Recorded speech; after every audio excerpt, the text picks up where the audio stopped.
जय श्री राम सभी भक्तों को। जय माता की। फिर एक नई वीडियो के साथ आप सबके सामने हाजिर हो गए हैं। और आज की जो हमारी वीडियो है इसमें आप बताइए, बहुत सारे भक्तों का रहता है कि हमारे पास धन जो है रुकता ही नहीं है, धन आता ही नहीं है। सारी जिंदगी हमें कमाते हुए हो गई है पर हमारे धन में जो है बरकत नहीं होती है। तो इसका क्या कारण रहता है, सारी जानकारी आपको इसी वीडियो में मिलने वाली है। तो हमारे साथ अंत तक बने रहिए, तभी आपको सारी वीडियो समझ आएगी। अगर वीडियो अच्छी लगती है तो लाइक करें, शेयर करें, कमेंट करें। और अगर चैनल पे पहली बार ही देख रहे हैं तो चैनल को भी जरूर सब्सक्राइब करें। साथ में बेल आइकन है उसको प्रेस करें ताकि आने वाली हर एक वीडियो की नोटिफिकेशन सबसे पहले ही आपके फोन में पहुंच जाए। चलिए शुरू करते हैं आज की वीडियो। जय श्री राम। जय श्री राम, जय श्री बालाजी महाराज। बाबा की असीम कृपा आपके परिवार पर सदैव बनी रहे और मेरी माई जगत जननी माँ भवानी अम्ब की कृपा आपके घर में अन्नपूर्णा रूप में वास करे। जय माता की। धन का लाभ जब होता है जब उसकी निगाह, उसकी दृष्टि हमारे ऊपर पड़ जाती है और हम सही रूप पर चल रहे होते हैं। ये सच्चाई है। कई लोग इस प्रकार के क्वेश्चन हमारे पास भी रखते हैं कि गुरुजी पैसे में बरकत नहीं हो रही है, पता नहीं क्या चक्कर हो गया, ऐसा क्या किया, सारी जिंदगी होगी दरिद्रता में गुजारते हुए, घर में बरकत नहीं है, सारी जिंदगी होगी कमाते हुए, आज तक कोई नई पूंजी हम जोड़ नहीं पाते, बस जीवन को जी रहे हैं, धक्के से जी रहे हैं, पता नहीं कैसे जी रहे हैं, ये समझ में नहीं आ रहा। अगर आप भी चाहते हो कि आपके घर में भी आपके हाथ में भी एक ऐसी कोठरी तैयार हो जाए, ऐसा जिसमें आपका खुद का ताला लग सके, आपके पास धन एकत्रित हो सके, धन इकट्ठा हो सके, तो वो धन कैसे आएगा आज मैं आपको इस वीडियो में बताऊंगा। एंड तक बने रहना, वीडियो को स्किप मत करना, नहीं तो अगर कोई एक आधी बात छूट गई तो क्या पता वो कोठरी का लीकेज हो जाए। तो क्या है कि धन जो है कुछ इस प्रकार से आता है, हमारे कर्मों के साथ जुड़ा होता है। अब कर्मों के साथ कैसे जुड़ा होता है इस बात को मैं आपको बताता हूं गहराईता से। देखिए क्या होता है कि एक समय पर दो बालक जन्म लेते हैं, एक अमीर के घर लेता है तो एक गरीब के घर लेता है।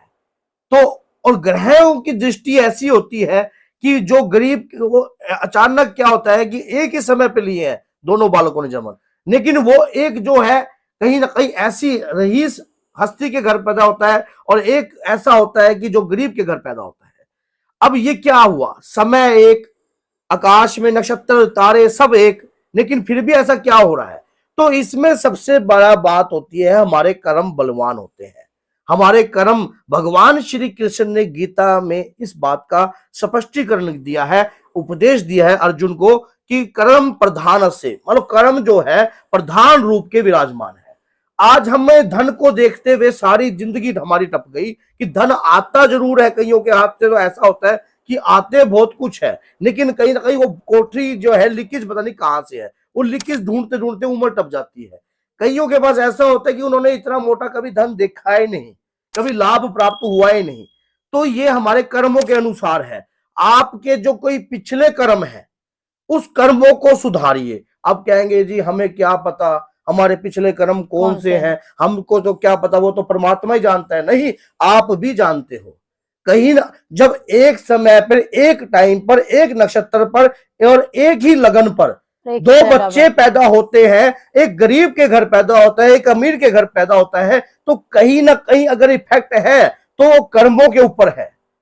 वो कर्म हमको अच्छे करने हैं, उनको अच्छे करने के लिए एक बहुत बड़ा रामबाण इलाज है। अगर आप चाहते हो कि आपका पिछला कर्ज आपको धोना है, जैसे पिछले जन्म में हम किसी के पैसे मार रखे हैं हमने, या किसी के हम ऐसे पैसे मारते हैं, किसी के हमने हत्या करके पैसे अर्पण किए हैं, किसी के धक्का करके, डकैती करके, या 2 नंबर के पैसे किसी को टॉर्चर करके हमने पैसे को हासिल किया है, चाहे इस जन्म में किया हो चाहे पिछले जन्म में किया हो, तो उसका जो प्रमाण है आपको भविष्य में आएगा ही आएगा। जिस प्रकार से किसी चीज का स्वभाव बैक की तरफ आना है, दीवार पर फेंकी हुई गेंद लौट कर वापस आती है, लेकिन ये शर्त होती है गेंद की, क्या पता वो एक टप्पा खा के आए या 2 खा के आए, आना उसने वापस ही है। इसी प्रकार से क्या होता है, अगर किसी व्यक्ति के ऊपर हम किसी का धन हड़पने की कोशिश करते हैं, या किसी की जमीन हड़पने की कोशिश करते हैं, या कोई दो हेरा फेरी करने की जरूरत करते हैं, तो भविष्य में हमारे पास लौट कर जरूर आती है। वही अगले जन्मों में हमारी 7 पीढ़ियों को भी कलंकित कर देती है, वही हमारे पितरों को कलंकित कर देती है, वही हमारे कुल देवी देवताओं की कृपा को भी बंद कर देती है। फिर उसी चीज को हम क्या बोलते हैं, उसी चीज को हम बोलते हैं क्या, किसी ने हमारे ऊपर कुछ कर दिया या कहीं हमारे ऊपर पितृदोष है, फिर हम उसी में धक्के खाते हैं, उसी गोल चक्रे में हमारा जो जीवन है वहीं पर रुक जाता है। ये क्वेश्चन किसी भक्त ने किया था कि गुरुजी पता नहीं क्या हो गया, 10 साल से हनुमान जी महाराज की पूजा कर रहा हूं, है बाबा के दरबार जाता हूं, हर महीने में मेहंदीपुर बालाजी जाता हूं, लेकिन फिर भी क्या हुआ कि कष्ट तो कम हो रहे हैं लेकिन धन एकत्रित नहीं हो रहा। तो ये धन जो है हमारे कर्मों से जुड़ा हुआ है। अगर आपने कर्मों को बलवान बनाना है तो एक रामबाण इलाज है, मैं आपको दे रहा हूं, आपने वो काम करना स्टार्ट कर दीजिए अपने पिछले कर्मों को धोने के लिए। सबसे पहले गौ की सेवा, गौ की सेवा जो है, और क्योंकि गौ में 33 कोटि देवी देवताओं का जो है आशीर्वाद छुपा हुआ है और वास है। दूसरी बात होती है कि माँ बाप की सेवा, माँ बाप की सेवा और पितरों की सेवा। अब कहेंगे पितर तो हमें पता ही नहीं है और माँ बाप हमारे अब है, किसी के है और किसी के नहीं है, तो किस प्रकार से सेवा करें। सबसे बड़ी बात यह होती है जो भी बुजुर्ग है, जो किसी भी प्रकार से भूखा है, गरीबी में है, किस प्रकार से परेशान है, आप उनकी मदद करना स्टार्ट कर दीजिए। दूसरी बात, आप जो आपके जीव जंतु हैं अगल बगल के, आप जिस भी मोहल्ले में रहते हैं उस मोहल्ले के कुत्तों को गोद ले लीजिए। गोद लेने का मतलब यह होता है कि सबसे पहली बात होती है कि उनको आपने अपनी आय में से चाहे 1% का उनके प्रति दान करना है। कैसे? उनको बिस्कुट खिलाओ, उनको या किसी भी प्रकार की रोटी खिलाओ या उनको दूध पिलाओ। अगर और इससे आपका जो पिछले जन्म के पाप है वो कुछ ही क्षण में, मान लो आपके पाप है जो आपके 3 जन्मों तक पूरे ना हो, लेकिन आपकी ताकत उन पाप को इसी जन्म में धो सकती है और प्रभु की भक्ति भी आपको प्राप्त होगी। साथ में आप कौन सा कार्य कर रहे हो? आप वो कार्य कर रहे हो जिसमें देवी देवता प्रसन्न होते हैं, क्योंकि चाहे कुत्ता हो, चाहे बिल्ली हो, चाहे किसी भी प्रकार का जीव जंतु हो, लेकिन वो है तो परमात्मा का ही ना। और अगर आप परमात्मा के कार्य में गलत तरीके का हस्तक्षेप करते हैं तो परमात्मा आपके ऊपर क्रूर दृष्टि से देखते हैं, आपके पितर आपके ऊपर क्रूर दृष्टि से देखते हैं, आपकी कुल देवी देवता आपके ऊपर क्रूर दृष्टि से देखते हैं। अगर आप कहीं वो पुण्य का कार्य करने लग जाते हो, या बंदरों को खाना, चने या जो भी, उस दौरान आपके पितृदेव सबसे पहले आपके ऊपर प्रसन्न होते हैं कि मेरे कुल में एक ऐसा व्यक्ति आ गया जो ये तर्पण करने वाला हो गया। जिस प्रकार से भगवान राम के कुल को अभिशापित बताया गया था, किस प्रकार जब उन्होंने कपिल मुनि के आश्रम, कपिल मुनि ने राजा सगर के 60,000 पुत्रों को श्राप दे दिया था, तो उस दौरान क्या हुआ, भगीरथ जी गंगा जी को लाए और गंगा जी से तर्पण करवाया। अगर भगीरथ जी ना करते तो आज ये कार्य भी ना होता। इसी प्रकार से आपको अगर धन चाहिए तो अपने कुल को, अपने परिवार को, अपने कुल देवी देवताओं को, बहुत से लोगों के घर में क्या होता है, धर्म बदल लेते हैं या और धर्मों में चले जाते हैं।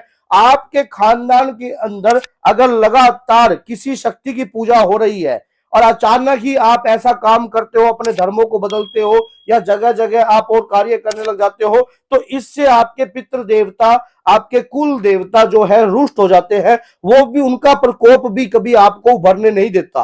वो कहीं ना कहीं पग पर, जब भी आप कोई बड़ा कार्य कर रहे होते हो या कोई विशेष कार्य कर रहे हो तो आपके कार्य में रुकावट तो बनेगी बनेगी। क्यों? क्योंकि आपने अपनी कुल की रीत को बंद कर दिया। इस प्रकार से कभी भी नहीं करना चाहिए। जो लोग धर्मों को बदलते, खासकर वो भी अपने क्या है, अपने इस कार्य को रुकवा देते हैं। धन जो है हमारे कर्म के अनुसार बढ़ता है, क्योंकि परमात्मा सभी के लिए एक है, लेकिन किसी को ज्यादा दे रहा है तो वो अपने कर्मों के अनुसार ही उसने लिया है। अगर कहते हैं कि अगर हमारी भाग्य में होगा तो आ जाएगा, कई बार भाग्य में होता है तो आता है, लेकिन कई बार ऐसा भी होता है संघर्ष करके, कर्म करके, जिस प्रकार भगवान श्री कृष्ण ने गीता के उपदेश में कहा है कि भाग्य बनाने से बनता है, तो उसी प्रकार से कई बार हमें उस रास्ते को, उस पटरी को, उस सड़क को बनाना भी पड़ता है। तो ये मैंने कुछ बताया है आपको। अगर आपको धन चाहिए तो आप अपने पिछले पापों को खत्म करने लग जाओ। पिछले पापों को खत्म करने के लिए जीव की सेवा सबसे बड़ी अनिवार्य है। तो बोलो जय माता की, जय श्री राम। अगर आप सोचो, अगर ये वीडियो अगर 20 लोगों तक या 40 लोगों तक आप पुचा सकते हो तो पुचाइए, क्योंकि अगर कहीं ना कहीं उनकी सोच, उनकी मेंटेलिटी जो है अगर बदल गई किसी जीव जंतुओं के प्रति, तो आप सोच के देखिए आपका भी कार्य पूर्ण हो गया। ये भी एक धर्म के प्रति जो है आप हिस्सेदार हो जाओगे और धन के प्रति में भी हिस्सेदार हो जाओगे। तो बोलिए जय सीताराम, जय श्री बालाजी महाराज।